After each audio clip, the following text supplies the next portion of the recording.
Good morning. I'm Rob Zimmerman, a member of your Board of Trustees. My pronouns are he and him. Welcome to Unitarian Universalist Church West here in Brookfield, Wisconsin. Happy Easter to all of you who celebrate. UUCW is a welcoming congregation to all people. In these times of increasingly hateful rhetoric, unfair legislation, and infringement on the civil rights of LGBTQ plus people, immigrants, religious minorities, and people of color, we are called to live our UU values of justice, equity, and pluralism, and stand with those whose lives and livelihoods are threatened. We must make our church a sanctuary for all who seek it. We also recognize that this place, or the places you're watching from online, have long histories in which this is just the most recent chapter. I invite all of us to take a moment to reflect on how this place came to be the way it is, who benefited, who was left out, and who was marginalized in the process. Taking time to understand the long history of our place and to reach out to groups and communities with whom we share it is the first step in acknowledging harms that were committed and repairing those relationships. If you're a newcomer here, I hope you picked up a flyer on the way in that tells you all about what to expect and how to connect. We'd love to have you fill out the welcome side of the blue sheet you received when you entered, and hope to see you at the newcomers table in the foyer after the service. And if you're online and want more information, please email us at visitor@uucw.org. There's time for coffee, tea, and conversation for everyone following the service. Find a comfortable place to hang out, here in the sanctuary, in a community room, in the library, and then challenge yourself to talk to someone you've not yet met. Let's build community together. There are no RE classes this morning, but children of all ages are always welcome in our sanctuary. The worship exploration table has quiet activity ideas for anyone and of any age who can benefit from keeping their hands busy while still enjoying worship. And for anyone needing or preferring to leave the sanctuary but remain engaged, there are self-guided activities in the community room along with our worship services live stream. Next, I'd like to call your attention to the announcements in your order of service. Please read through them at your convenience. They are all important, but I'd like to highlight announcement 11, which is about UUCW's annual support of Milwaukee River Keepers cleanup next Saturday, April 26th. UUCW members will be working on Lincoln Creek between 51st and 60th Street. Please register at the URL shown. I look forward to seeing you there. And then one other announcement that Kelly asked is that we do have our church grounds cleanup the following Saturday, the first Saturday in May, and we'd certainly like any of or all of you to help out on getting our sanctuary and grounds ready for summer.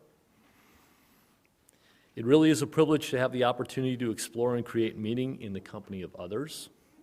May this morning's service guide us on the path of truth, generosity, and love.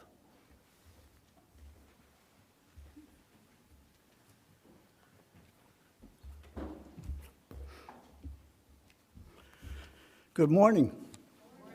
Happy Easter, happy last day of Passover, and everything else that's going on. The sun is out for now. We have time. This morning's call to worship is The Mysterious Pull of the Unanswerable by Bran Lennox. We have chosen to bring ourselves here to this sanctuary to gather as a community of faith. We join together in solidarity as a covenanted people who are drawn together by the promise of connection and the mysterious pull of the unanswerable. We draw on our experiences of love and wonder to lift our hearts and move us beyond the mundane. As seekers, wanderers, appreciators of nature, connoisseurs of curiosity, I like that, and creators of connection, our paths have converged today so that we might become present to the spirit that is worship. And so let us worship together. Please rise as you're willing and able, and let's start out by singing Hymn 269, Lo, the Day of Days is here.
Our chalice lighting today is Different Yet United by Pat Uribe Lichty.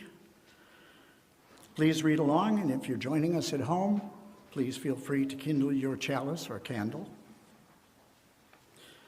We come from many places, along different paths, bringing different truths. We come with different histories and different realities, and yet we come together as one people. With faith that we can use our differences to heal ourselves and each other, to bring wholeness to a fractured world. We come seeking to find community, to find acceptance of who we are. In this place, we may find others who are much like us, and others who are much different. May our chalice remind us that we are a people taught by different stories, with many voices, but always one people, for a world where love creates justice, and justice gives birth to peace.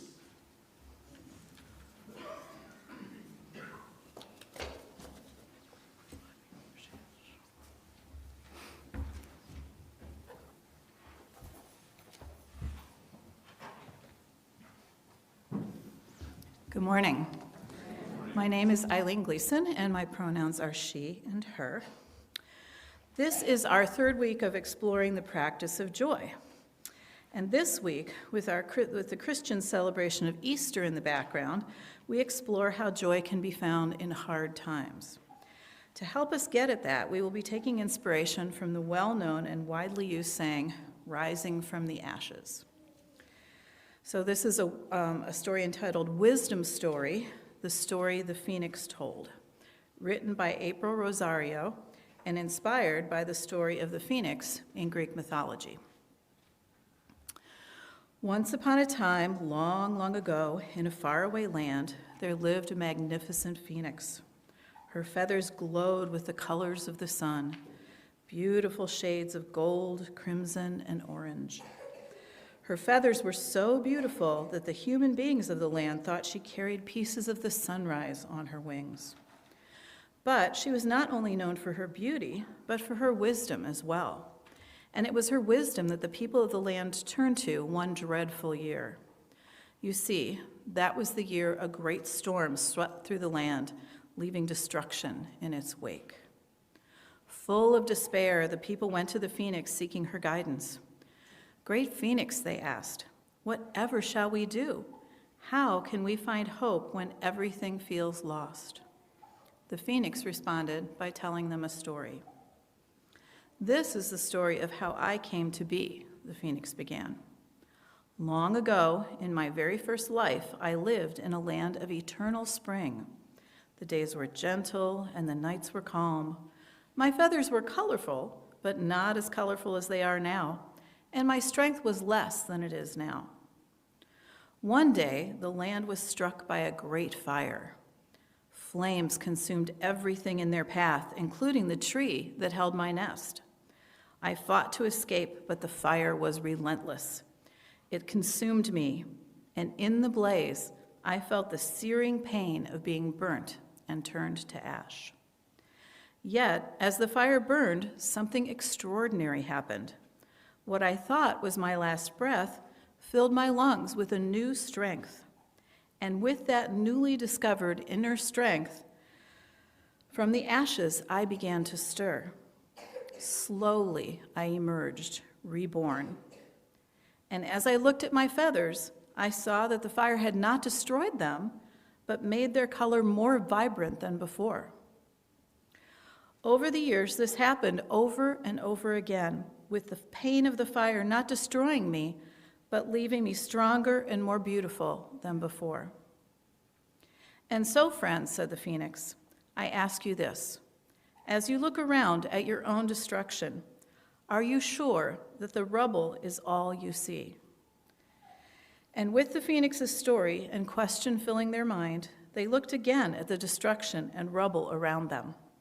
And just as the phoenix had found new strength in her ashes, the people noticed a new type of power arising among them as they found strength in sharing their burdens and working together.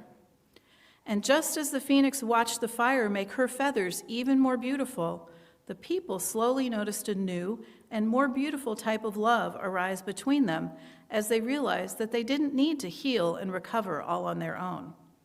The people indeed were stronger and more beautiful and even more joyful than before.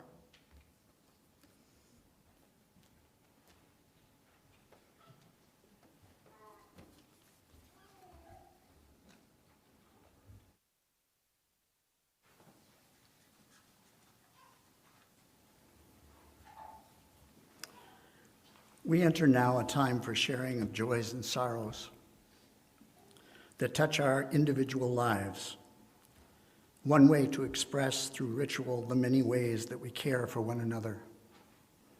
In a moment, you'll be invited to come to the mic to share aloud. If you have something you'd rather not share aloud, you can use the QR code on the order of service or the share side of the blue slip that was handed to you when you walked in.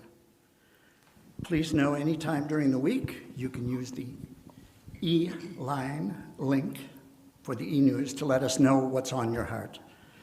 And what you share this morning will only be shared for the ears of those gathered here today. It will not be posted video or shared in our e-news. And for those of you online, feel free to share by going through the e-news as well. So now please come to the mic to speak if you choose to, or raise your hand and an usher will bring you a microphone. I'll light a candle for you, and after each sharing, I invite you all to respond with me. We hold you in love. Please come.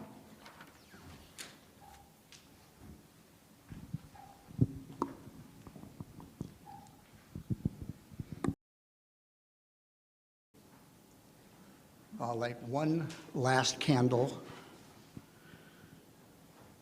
thinking of all the joys and concerns that are shared with those of us that are watching online, as well as those unspoken here today.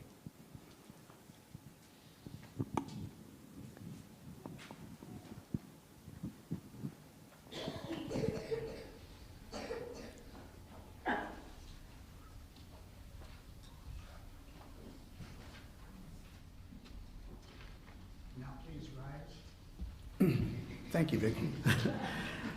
Rise as you're willing and able. Sing hymn 123, Spirit of Life.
Good morning, my name is Eddie Daniel, and my pronouns are he and him.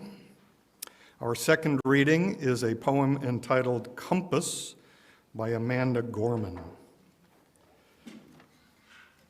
This year, the size of a sea, sick to its stomach.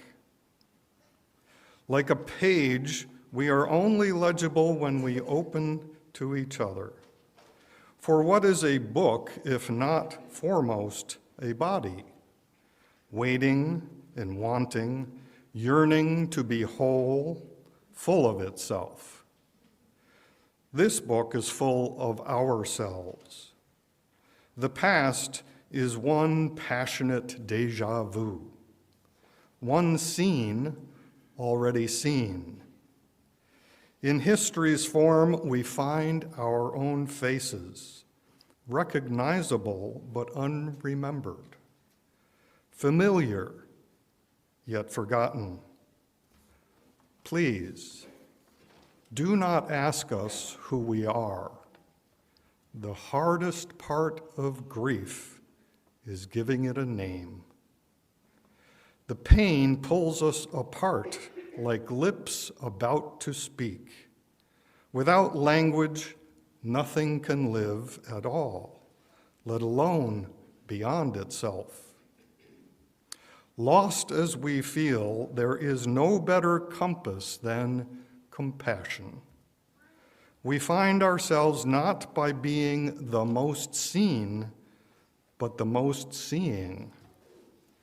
We watch a toddler freewheel through the warm grass, not fleeing, just running the way rivers do, for it is in their unfettered nature.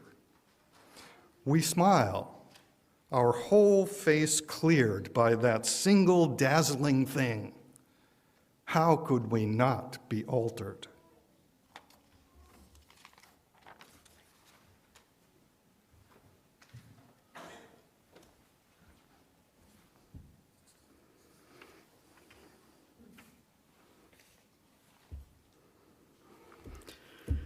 I have a new guru.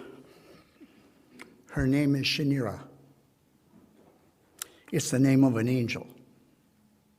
She has big brown saucer eyes, a perfect turned-up nose, and long sandy hair. The guru is 5 years old. She's one of the wisest teachers I have ever had, and by far the simplest. Shanira and I met when her mom visited my house at a time when I was seeking a friend.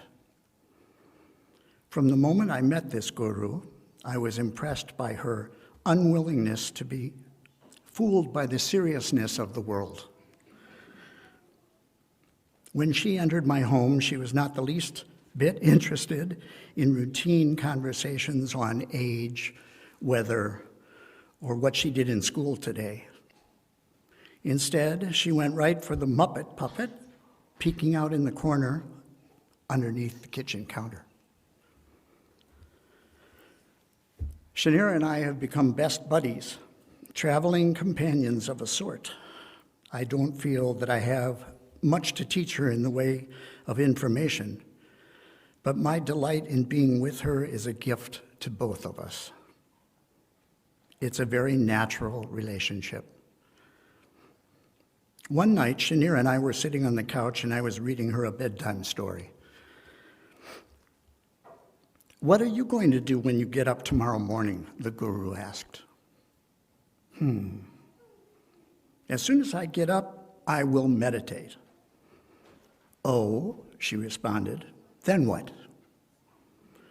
"Then I'll probably take a shower."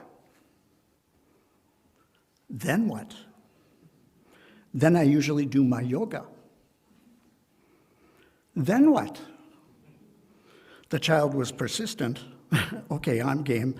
Then it's time for breakfast." Her saucer eyes were twinkling. "Then what will you do?" "Then I think I'll go to the beach." Before she asked again, I figured I would turn the tables on her and see what her plans were. "How about you? What are you going to do tomorrow?" "I'm going to play. That's all I do is play. I play from the moment I get up in the morning till the moment I go to sleep at night." What a silly question. I was nailed. Nailed to a cross of therapeutic techniques. Here were all of my plans to lighten up, to get free, to learn to be happy, all my methods to work my way toward more fun in my life. But the guru needed no preparation, no method. Her method was the goal itself: play. She is a human being, not a human preparing. She dearly honors herself and the light that shines through her. She knows she deserves to be happy now.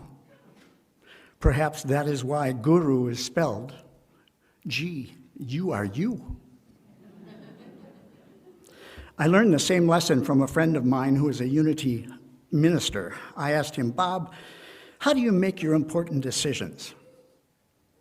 When you feel unsure which direction to take, what do you use for a guide?" Bob immediately lit up and answered, "Joy is my compass." He smiled an impishly angelic smile and explained, "Whenever I have a choice to make, I ask myself, which alternative makes me feel the most joyful? Then I try each of the choices on for size. Usually there is one that feels lighter, freer, more like the real me. It feels like coming home. Then I know that is the direction that it wants to go." I was fascinated. It was an amazingly simple yet powerful way to choose. I was struck by the innocence of the Spirit's way. Bob continued, "Then I step out on faith, knowing that the universe would rather teach me by happiness than by suffering."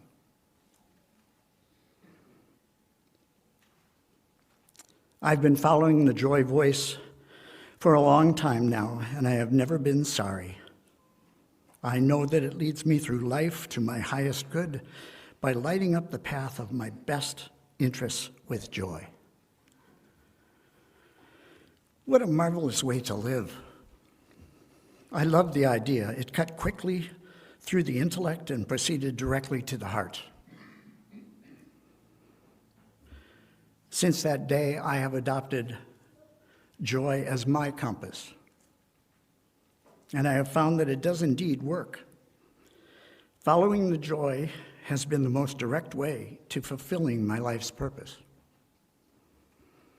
There's no predicting where the joy compass will point or what form the happiness is to come through. Sometimes the compass directs me to go out dancing or take a leisurely tube ride down a river or go see a Steve Martin movie on a whim. Sometimes the voice of joy calls me to simply be still and take time to listen to the river that flows behind my thoughts. And sometimes joy attracts me to clean the bathtub, to go jogging, or call a friend with whom I need to heal a relationship. I'm certainly amazed at how Spirit brings me peace through doing the things that need to be done.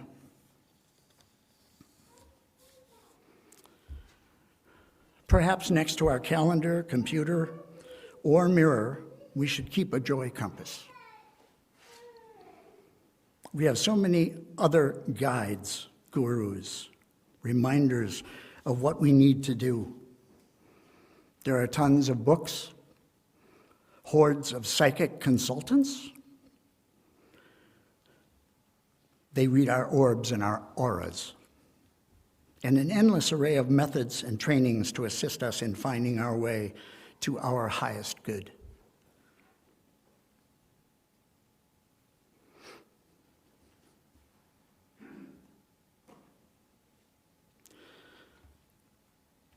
But not one of them is as accurate, available, or valuable as the voice for love that resides within our very heart.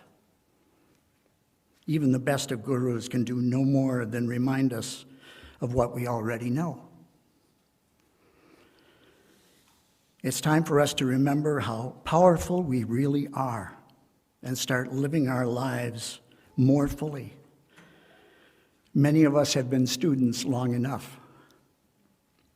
We're ready to put what we've learned into action. The road to healing begins not with a blind leap outward, but a gentle step inward.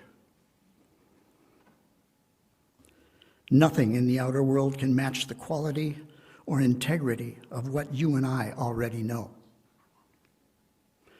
The outer world is but a mirror for the inner life. Our search for answers begins and ends with none other than our own self.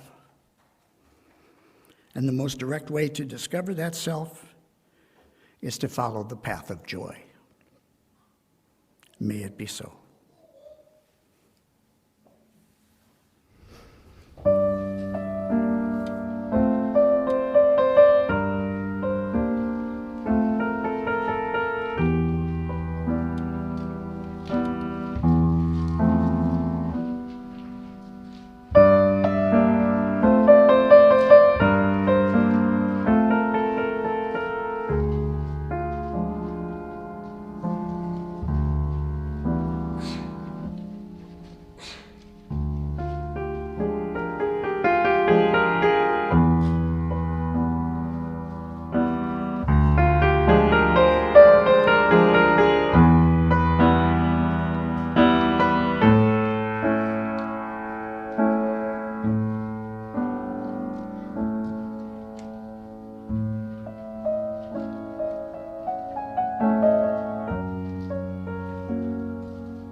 UU Church West's Split the Plate program is one of outreach and generosity. Each month, we give half of all undesignated offerings to a nonprofit organization to help us live our Unitarian Universalist values, pursue the goal of social justice, and serve our community. Our Split the Plate partner for April is the Urban Ecology Center, whose vision is for every child to have daily access to nature, fostering environmental consciousness as they grow. This vision drives the Urban Ecology Center's mission to transform urban spaces into vibrant community hubs. In this video, we see how nature access and mentorship can shape children's futures, enhance neighborhoods, and promote sustainable growth.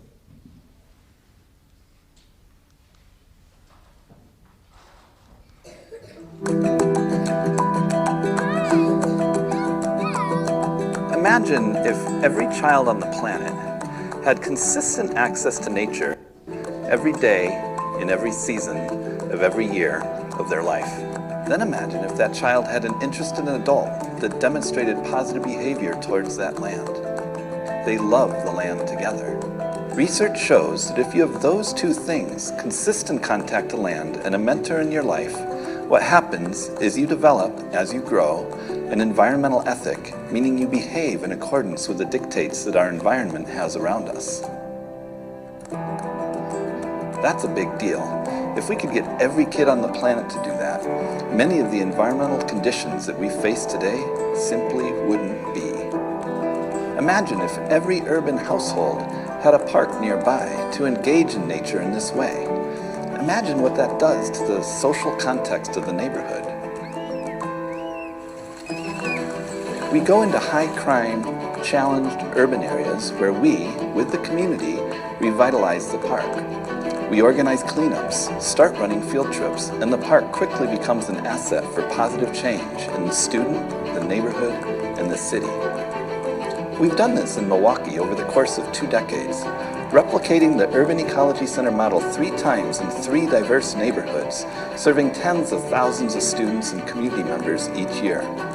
And now, people from all over the world are asking us, how is it that you're consistently making your parks safer, increasing learning in your students, attracting investments, and growing jobs while healing blighted urban land? And how do you have so many volunteers and affect the community in such positive ways?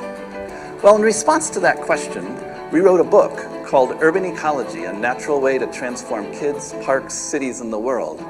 And that book has become a textbook for the Urban Ecology Center Institute, a training program for people from cities around the world that wish to learn from us how we've done the work that we do. What is remarkable is that our learning is as much as others, and we now have a learning community, a network of like-minded people that are doing this urban ecology, nature education in cities all over the world. We invite you to visit and learn with us.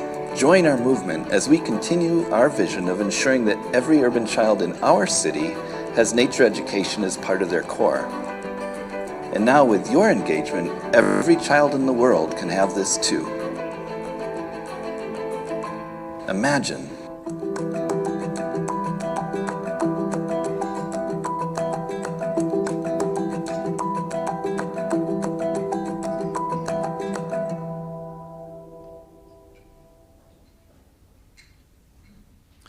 UUCW is pleased to support the Urban Ecology Fund, and your contribution will aid these efforts. Go to the UUCW website Donate tab and select Split the Plate from the menu provided, or you can text or mail in your donation using the information found here. We thank you most sincerely for your support. We will now graciously receive the offering.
please join me in reading the offering dedication to the work of this community, which is to ground ourselves in love and joy and to act for inclusion and justice. We dedicate ourselves, and these are offerings. And now please stand as you're willing and able, and let's join together in hymn number 108, My Life Flows On in Endless Song.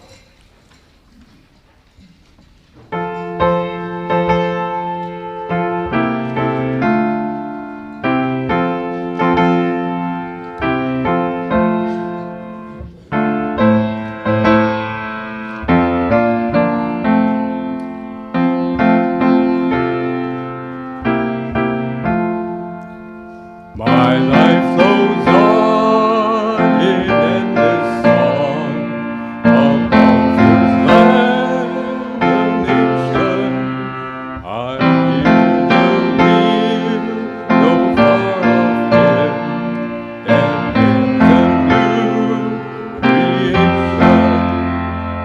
Oh, the moment in the sky, I hear the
And now, friends, for the benediction and the extinguishing of the chalice, I have some really good words from one of my favorite people, Fred Rogers.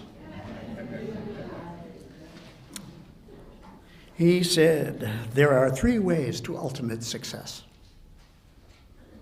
The first way is to be kind. The second way is to be kind.